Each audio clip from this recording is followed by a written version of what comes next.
Hello, everyone. What's going on? And welcome back to another edition of Flick News, the show here on Flick Drive. We give you guys the latest happening in entertainment news throughout the week, and then I give you all my personal take on the matter at hand. I'm your host, Asapam, and this week, guys, there was a big bombshell that dropped in terms of casting for a very anticipated movie of mine coming out. A casting rumor that could have happened for one of this year's biggest films, and then we are hearing of a certain film that's going to be crushing another film of a box office battle mid this month. But anyways, guys, let's start off this week's news show by talking about one of the most anticipated movies coming out in the next 2 years, and that is Superman Legacy, in particular with a big update in regards to casting. And yes, you guys could have possibly figured it out by now if you saw the thumbnail or the title. Yes, Superman Legacy has officially found not only Superman, aka Clark Kent, but also its Lois Lane, and we have, I believe, David Cornsweet.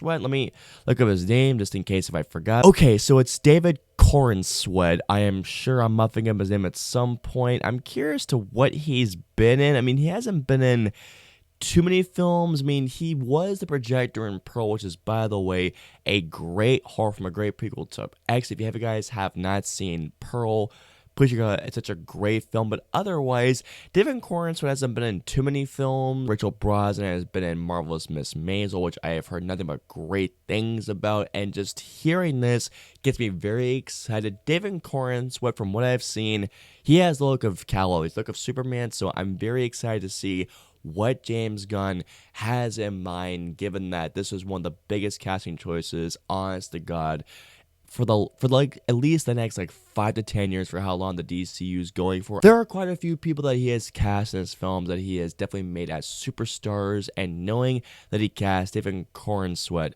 as Superman, I'm just curious to see how he looks in the cape, dying the cape. Congrats to David Cornsweet and Rachel Brosnan for being cast as Clark Kent and Lois Lane. Can't wait to see what you guys do in those two roles. Speaking of casting, it's time to talk about The Flash. Now, I'm bringing up The Flash for one specific reason. Apparently, guys, get this. There was supposedly going to be one more Batman actor in the film. They turned on the role, and that is Christian Bale. Yeah. Supposedly, Christian Bale had been offered a role as Batman in The Flash, but he turned it down only because, well, as you always can imagine, he did say that he would only do Batman again if Christopher Nolan was involved. And I don't blame him because, well, the two of them made one of the greatest choices of all time in terms of comic book films, the Dark Knight trilogy. But I'm just curious how The Flash would have worked with Christian Bale in that role. I mean, I don't know if it was going to be replacing Michael Keaton or not, but if that's the case, I'm curious to see how that would have worked. Now, this is definitely a very small update, a very small story, but this is something that I had to talk about because it was just really cool. What would the film have been like if Christian Bale had accepted the role? Would he have been in Michael Keaton's presence or in his role, or would Christian Bale would have been in one of those, I can't really spoil the scene, but it's in a pretty big scene. Just knowing that he was approached makes you wonder what scene he would have been in or what role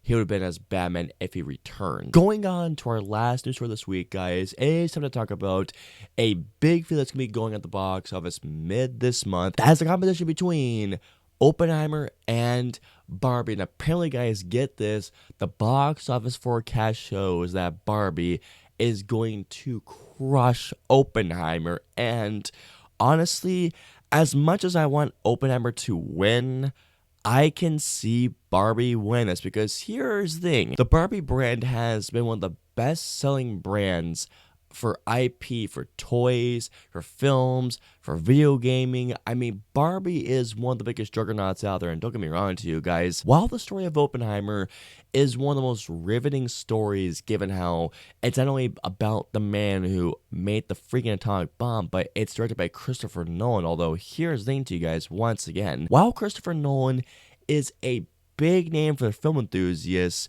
Barbie, like I mentioned to you guys earlier, is only a big IP, but look at the cast in Barbie. The cast in Oppenheimer is also absolutely stacked and having one of the most epic casts I have ever seen in a film. But if anything, there is one specific thing that Barbie has over an Oppenheimer: the runtime. Oppenheimer has a runtime of just about 3 hours. I don't know the runtime of Barbie. I'm assuming that's under 2 hours, and if that's the case, that's gonna be a huge win against Oppenheimer, because let's be real to you guys, while I guarantee that there's gonna be millions of people that are gonna watch Oppenheimer, a lot of people don't want to watch near a 3 hour film. They would much rather watch a solidly paced hour and a half to 2 hour film, nothing over 2 hours. In fact, I heard a lot of people complaining that there's too many 2.5 hour films, and knowing that Oppenheimer is 3 hours long may turn people off, and it may turn people turning towards the Barbie. I'm just hoping that both films are good,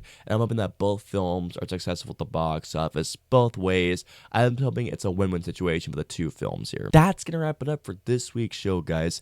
Please comment down, let us know below. Starting off, how do y'all feel about the new cast of Superman Legacy, specifically David Corenswet and Rachel Brosnahan? Also, how do y'all feel about the possible rumor that Christian Bale could have been in The Flash? And also, when it comes to the box office, do you think Barbie's going to win over Oppenheimer, or do you guys think that Oppenheimer is going to win over Barbie? Please let us know below. I hope y'all enjoyed this week's show. If so, please hit that like button, also share, and don't forget the subscribe button and the notification bell for our latest new show goes live. If you guys want to see every previous two new shows, please click on right there or right there. And of course, until next week's new show goes live, we'll see you all next week. Have a wonderful week, guys.